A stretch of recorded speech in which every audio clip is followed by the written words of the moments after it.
درود شریف کی شان۔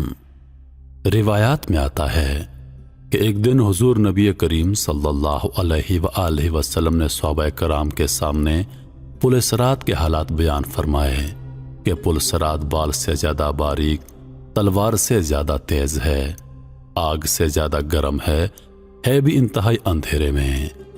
یہ باتیں سن کر صحابہ کرام رضوان اللہ علیہ و اجمعین غمزدہ ہو گئے۔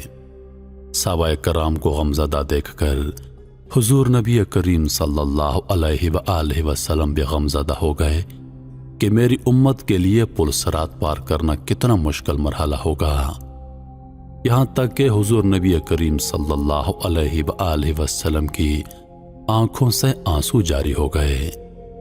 اتنے میں اللہ کے حکم سے 4 بڑے فرشتے حضرت جبریل علیہ السلام، حضرت میکائیل علیہ السلام، حضرت اسرافیل علیہ السلام اور حضرت عزرائیل علیہ السلام حضور نبی کریم صلی اللہ علیہ وآلہ وسلم کی خدمت اقدس میں حاضر ہوئے۔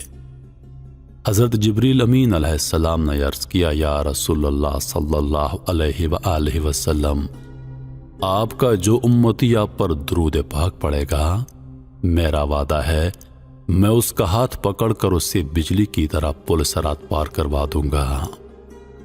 حضرت میکائیل علیہ السلام نے عرض کیا، یا رسول اللہ صلی اللہ علیہ وآلہ وسلم، آپ کا جو امتی آپ پر درود پڑے گا، میرا وعدہ ہے میں اسے کوثر سے ایسا پانی پلاؤں گا کہ پھر کبھی بھی اسے پیاس نہیں لگے گی۔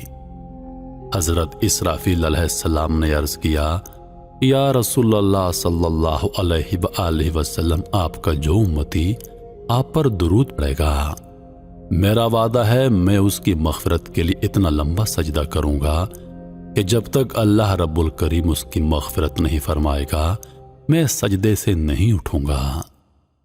حضرت عزرائیل علیہ السلام نے عرض کیا، یا رسول اللہ صلی اللہ علیہ وآلہ وسلم، آپ کا جو امتی آپ پر درود پڑے گا، میرا وعدہ ہے میں اس کی روح ایسے نکالوں گا جیسے میں انبیاء کرام علیہ السلام کی روح نکالتا ہوں۔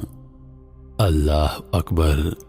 اے میرے اللہ، اے میرے کریم رب، تو ہم سب کو، ہر مسلمان کو، ہماری آنے والی نسلوں کو تیرے پیارے محبوب حضرت محمد مصطفیٰ صلی اللہ علیہ وآلہ وسلم پر محبت کے ساتھ کثرت سے درود پاک پڑھنے کی توفیق عطا فرما، اور ہمیں دنیا اور آخرت میں درود پاک کی رحمتیں اور برکتیں عطا فرما۔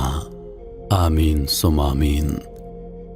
تمام دوستوں سے گزارش ہے کہ درود شریف پڑھ لیجئے۔